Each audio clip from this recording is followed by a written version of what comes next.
जननायक express देखुଥିବା ସମସ୍ତଙ୍କୁ ମୋ ତରଫରୁ ହାର୍ଦ୍ଦିକ ଅଭିନନ୍ଦନ। ତ ଆମେ ଆଜି ବାହାରିଲୁ ଭୁବନେଶ୍ୱର ଟ୍ରେନରେ। ମୋ ସହିତ ଭାଇ ଅଛନ୍ତି।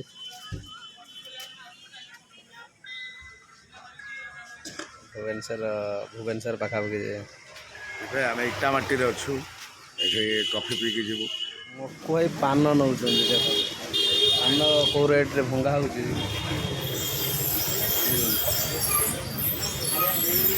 ଟିକେ ପାନୁରା ଲୋକ ତ ସେ ପାନୁରା ଲୋକ।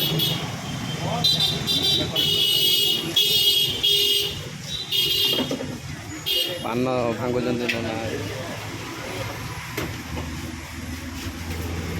ଓକେ, ଗାଡ଼ିରେ ଆସି ଜଷ୍ଟ ଭାଇଙ୍କ ଗାଡ଼ିରେ ପହଞ୍ଚିଗଲୁ। ଏଇ ପେପର ପଡ଼ିଆର ବ୍ୟସ୍ତ କ'ଣ ବୋମା ଫିଙ୍ଗିଥିଲା କ'ଣ କହୁଛନ୍ତି। ଏପଟ ବିଶ୍ୱ ଭାଇ କ'ଣ ଫୁଟେ ବିକାଶ ଓଡ଼ିଶାର ବିକାଶ ନବୀନ ପଟ୍ଟନାୟକ। ପୁରା ରାଜନୀତି ଉପରେ ପୁରା ତଦନ୍ତ ଚାଲିଛି ଭାଇଙ୍କର। ବିଜୁ ପଟ୍ଟନାୟକ ଗାଡ଼ି ସାମ୍ନାରେ ମହାଦେବ ବିଜୁ ପଟ୍ଟନାୟକଙ୍କର ଆମେ ଚାଲିଲୁ। ସୁଯୋଗ୍ୟ ସନ୍ତାନ ସେ ନୁହନ୍ତି। କ'ଣ ବିଜୁ ପଟ୍ଟନାୟକ କି ସ୍ୱପ୍ନ ଦେଖିଥିଲେ ଯେ ଏତେ ବର୍ଷରେ ସେ ସାକ୍ଷାତ କରିପାରୁନାହାନ୍ତି। ନବୀନ ପଟ୍ଟନାୟକ। ଆଚ୍ଛା ଭାଇ, ନବୀନ ପଟ୍ଟନାୟକ ଆପଣ କାହିଁକି ଏତେ ଘୃଣା କରୁଛନ୍ତି? ଭଲ ପାଇବା ହଉଛି ବିଶ୍ୱ ଭାଇ, ଆପଣ କାହିଁକି ନବୀନ ବାବୁଙ୍କୁ ଘୃଣା କରୁଛନ୍ତି? ନା, ମୁଁ ଘୃଣା କରୁନି ତ, ମୁଁ ବି ବହୁତ ଭଲ ପାଏ ଆମ ସିଏମ୍ କରେ। ନା କରେ, ଏବେ ଆଉ ପାଉନା ନା, କେବଳ ପାଣ୍ଡିଆନ ବାବୁଙ୍କ ପାଇଁ। କ'ଣ ପାଣ୍ଡିଆନ ବାବୁ ଟିକେ କହିବେ କି ଆମ ନ୍ୟୁଜ୍ ମାଧ୍ୟମରେ? କ'ଣ କହିବେ? ମତେ ଗୋଟେ କଥା କହ, ଜଣେ ଯଦି ପିଅନ ଚାକିରିଟିଏ ପାଇଛି, ଆଜ୍ଞା 5,000 ଟଙ୍କା ପାଉଛି, ଆଚ୍ଛା, ପରିବାର ଚଳୁଛି, ସିଏ ଚାକିରି ଛାଡ଼ିଦବ?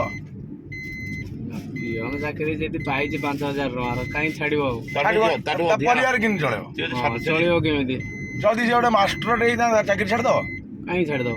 କାରଣ ସେ କଷ୍ଟ କରିକି ପାଇଛି। ଭାରତରେ ମାନେ ଉଦାହରଣ ଅଛି, ଆଇଏଏସ୍ ଓଏଏସ୍ ଛାଡ଼ିକିରି ରାଜନୀତି କରୁଛନ୍ତି। ଆଚ୍ଛା, ଆପଣ କହିବା କଥା ହେଇଯାଏ ଆଇଏଏସ୍ ଚାକିରି ଛାଡ଼ିକି କ'ଣ ରାଜନୀତି କରୁଛି? ଆଇଏଏସ୍ ଚାକିରି ରାଜନୀତି କରୁନି, ଆଉ ସିଏ କ'ଣ ଗୋଟେ ଗୁଣି ଆଣିଛି। ଆମ ମନ୍ତ୍ରୀ ମୁଖ୍ୟମନ୍ତ୍ରୀ ବହୁତ ସାଧା ସିଧା, ବହୁତ ଭଦ୍ର ବ୍ୟକ୍ତି। ଆଚ୍ଛା ଆଚ୍ଛା, ତାଙ୍କୁ ଗୁଣି କରି ରଖିକି ଆପଣ କହିବା କଥା ଯେ ମୁଖ୍ୟମନ୍ତ୍ରୀ ବାବୁଙ୍କୁ ସେ ଗୁଣି କରି ରଖିଛନ୍ତି। ନା, ସେଇଥିପାଇଁ ଏତେ ବଡ଼ ଦଳଟାକୁ ଭାଙ୍ଗିଦେଲା। ଭାଙ୍ଗିଲା ବିଜେଡି। ଶଙ୍ଖ ଫାଟିଗଲା। ଫାଟିନି, ଶଙ୍ଖ ପୁରା ନମ୍ବେଇକିରି ଅଛି, ଶଙ୍ଖ ବାଜିବ। ଆଚ୍ଛା ମକୋଇ, ହଁ ଭାଇ, ବିଶ୍ୱ ଭାଇ କହୁଛନ୍ତି ବିଜେଡି ଭାଙ୍ଗିଗଲା, ଆର ସତ କେତେ? ଆଦୌ ନାହିଁ, ବିଜେଡି ଭାଙ୍ଗି ନାହିଁ। ନବୀନ ପଟ୍ଟନାୟକ, ବିଜୁ ପଟ୍ଟନାୟକଙ୍କ ପରିବାର ସଦସ୍ୟ ଭିତରୁ ଯେ ପର୍ଯ୍ୟନ୍ତ ଜଣେ ଓଡ଼ିଶାରେ ଥିବ ରାଜନୀତିରେ, ବିଜୁ ଦଳ ଜନତା ଦଳ ବଞ୍ଚିଥିବ। ଆଉ ନବୀନ ବାବୁଙ୍କର ବୟସ ମାତ୍ରାଧିକ ହେଇଗଲାଣି। ଯଦି ନବୀନ ବାବୁଙ୍କ ପରେ ତାଙ୍କର ସନ୍ତାନ ଅଛନ୍ତି, ଅରୁଣ ପଟ୍ଟନାୟକ ତାଙ୍କ ପୁଅ କିଏ, ପୁତୁରା କିଏ, ଆଉ ବିଜୁ ପଟ୍ଟନାୟକଙ୍କର ନାତି, ଯଦି ଆସିକିରି, ମୁଁ ନବୀନ ପଟ୍ଟନାୟକ କଥା ଛାଡ଼, ବିଜୁ ପଟ୍ଟନାୟକ ନାତି ଯଦି ଆସି ଓଡ଼ିଶାରେ ପାଦ ଦିଅନ୍ତି, ମୋ ଜେଜେଙ୍କର ସ୍ୱପ୍ନ ଥିଲା, କରିବେ। କାରଣ ଓଡ଼ିଶା ପାଇଁ ବିଜୁ ପଟ୍ଟନାୟକ ଯାହା କରିଛନ୍ତି, ନା ଓଡ଼ିଶା ଥିବା ପର୍ଯ୍ୟନ୍ତ କିଏ କରିବେ, ନା ଓଡ଼ିଶା ଆଗରୁ ଅତୀତରେ କିଏ କରିଛି। ନିର୍ବିବାଦୀୟରେ ବିଜୁ ପଟ୍ଟନାୟକ ହଉଛନ୍ତି ଓଡ଼ିଶାର 1 ନମ୍ବର ଲିଡର। ବିଜୁ ପଟ୍ଟନାୟକ ତ ବଢିଆ, ତେଣୁ ଯିଏ ଆସିବ ସେ ଖାଇବ। ତେଣୁ ତା ଅଜା କରିଦେଲା, ସିଏ କାହିଁ ନ ଖାଇବେ? ଏ ସହ କାହିଁ ଖାଇବେ? ନାଇଁ, ଚାନ୍ସ ନାହିଁ। ପୈତୃକ ସମ୍ପତ୍ତି ବିଜୁ ପଟ୍ଟନାୟକ ଅଧିକା ସବୁ ସର୍ବହରା ହେଇଯାଇଛି। ବିଜୁ ପଟ୍ଟନାୟକ ଓଡ଼ିଶାବାସୀଙ୍କ ପାଇଁ, ଓଡ଼ିଶା ପାଇଁ ବିଜୁ ପଟ୍ଟନାୟକ ସର୍ବହରା ହେଇଯାଇଛନ୍ତି।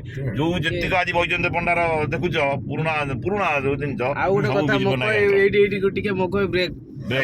ମୋ କହିବା କଥା ମକୋଇ, ଅଧିକାଂଶ ଅଡିଏନ୍ସ ଦର୍ଶକ ମାନେ ବି ଜନତା ଜନାର୍ଦ୍ଦନ ବି କହୁଛନ୍ତି ତ ବିଜେପି ଓଡ଼ିଶାକୁ ଆସିବା ଦରକାର। ଜମା ବିଜେପି ଆସିବ। କାହିଁକି ଆପଣଙ୍କ ମତ କ'ଣ ଆସିବନି? କାହିଁକି ଆସିବ ନାହିଁ? ଏଇଥିପାଇଁ ବିଜେପି ହଉଛନ୍ତି, ବିଜେପି ସେଣ୍ଟରରେ ଆମର ଦରକାର। ଆଚ୍ଛା, ଓଡ଼ିଶାରେ ନବୀନ ପଟ୍ଟନାୟକ, କିନ୍ତୁ ଓଡ଼ିଶାରେ ତ କହୁଛନ୍ତି ବିଜେପି ହଉଛି ପାଣ୍ଡିଆନ କିଏ? ପାଣ୍ଡିଆନ କିଏ? ପ୍ରଚାର ଦାୟିତ୍ୱ ନେଇଛି, ପ୍ରାଇଭେଟ ପ୍ରଚାର ଦାୟିତ୍ୱ। ମତେ ଗୋଟେ କଥା କୁହ, ପାଣ୍ଡିଆନ ନା ପାଣ୍ଡିଆନ?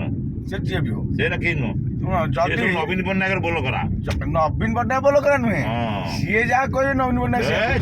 ଏଗୁରା ମୁଁ ବିଶ୍ୱାସ କରେ ନା। ବିଜୁ ପଟ୍ଟନାୟକ ପୁଅ ଅଛି।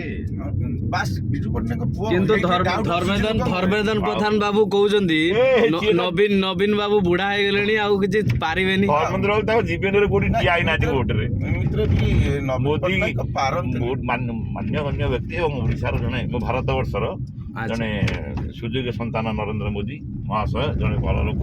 ତାଙ୍କର ପ୍ରଚନ ହାତ ଧର୍ମେନ୍ଦ୍ର ପ୍ରଧାନ ମୁଣ୍ଡ ଉପରେ ଅଛି ବୋଲି ଧର୍ମେନ୍ଦ୍ର ପ୍ରଧାନ ହଉଛନ୍ତି ନେତା, ନହେଲେ ଧର୍ମେନ୍ଦ୍ର ପ୍ରଧାନ ଟୋଟାଲ ସିଏ ଜମା ରାଜନୀତି କୋଉ ଜାଗାରେ କେବେ ବି ଓଡିଶାରେ ଜିତି ନାହାନ୍ତି। କୋଉ ଜାଗାରେ ସେ ଏପର୍ଯ୍ୟନ୍ତ ଠିଆ ହେଇନାହାନ୍ତି। ଆଚ୍ଛା କିନ୍ତୁ ସେ ରାଜ୍ୟ ଗୋଟେ ମନ୍ତ୍ରୀ ହେଇଛନ୍ତି ମନ୍ତ୍ରୀ ମୋଦିଙ୍କ ଦୟାରୁ ରାଜ୍ୟସଭା ଯାଇ ସେ ଓଡିଶାରେ ସିଟ୍ ପାଇଲେନି, ଓଡିଶାରେ ତାକୁ ଦେବେନି, ବିଜେଡି ବାଲା ଦେବେନି, ନବୀନ ବାଲା ସପୋର୍ଟ କରିବେନି, ତେଣୁ ସେ ବିହାରରୁ ମନ୍ତ୍ରୀ ବିହାରରୁ ମନ୍ତ୍ରୀ ନା ବିହାର ନୁହେଁ ଆଉ ଛତିଶଗଡ଼ ଛାଡ଼ ଓଡିଶା ବାହାର।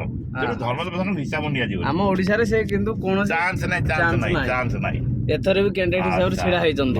କୋଟା ଜିତିବ। ଆଉ ଏଥର ଯୋଉ ସମ୍ବଲପୁରର ଯୋଉ ପୋଖରୀରେ ସମ୍ବଲପୁର ବବିଙ୍କ ସହ କଣ୍ଟେଷ୍ଟ ଅଛନ୍ତି। 19-20 ଚାଲିଛି। କାହିଁକି ନା ବିଜେପି ଟିକେ ରହୁଛି ସେପଟେ ବେଲ୍ଟରେ, ଟିକେ ବିଜେପି ରହୁଛି ଗୋଟେ ହାୱା ଅଛି। ଯୋଉ ଇଏ ପୋଖରୀଟା ନାଇଁ କି ଆଉ ସେପଟେ ରହିଲେ ଆମର ଅନମୋଦ ସିଂ ପ୍ରସନ୍ନ ଆଚାର୍ଯ୍ୟ ଯେ ମୋଡି ଦେବେ। ପ୍ରକୃତରେ ହଉଛି ପଦ୍ମ ପୋଖରୀଟା ଯୋଉଠି ଛୁଇଁବ ଆଚ୍ଛା ବିଷୟ ଆପଣ କହିବେ ପ୍ରସନ୍ନ ଆଚାର୍ଯ୍ୟ ଷ୍ଟ୍ରଙ୍ଗ ଲିଡର ନା ଧର୍ମେନ୍ଦ୍ର ପ୍ରଧାନ ଷ୍ଟ୍ରଙ୍ଗ ଲିଡର?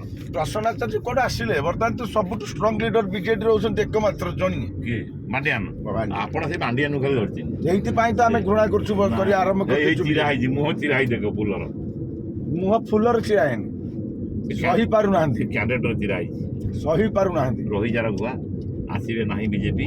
ଦେଖ ନବୀନ ପଟ୍ଟନାୟକ ନିଶ୍ୱାସ ଚାଲିଥିବା ପର୍ଯ୍ୟନ୍ତ ଆମେ କଣ ଓଡ଼ିଶାରେ କହୁଛୁ ନବୀନ ପଟ୍ଟନାୟକ ଆମେ କହୁଛୁ ପାଣ୍ଡିଆନକୁ ହଟାଅ। ଆଉ ଶେଷରେ ପାଣ୍ଡିଆନ କିଛି ନୁହଁ, ପ୍ୟାରି ଏମିତି ଚୋରି ହଉଥିଲେ ଚୋରି ହେଇଗଲେ ନା ଇଏ ବହୁତ ଚାଲାକ। ଏ କି ଚାଲାକ ବୁଝିପାରିଲେ।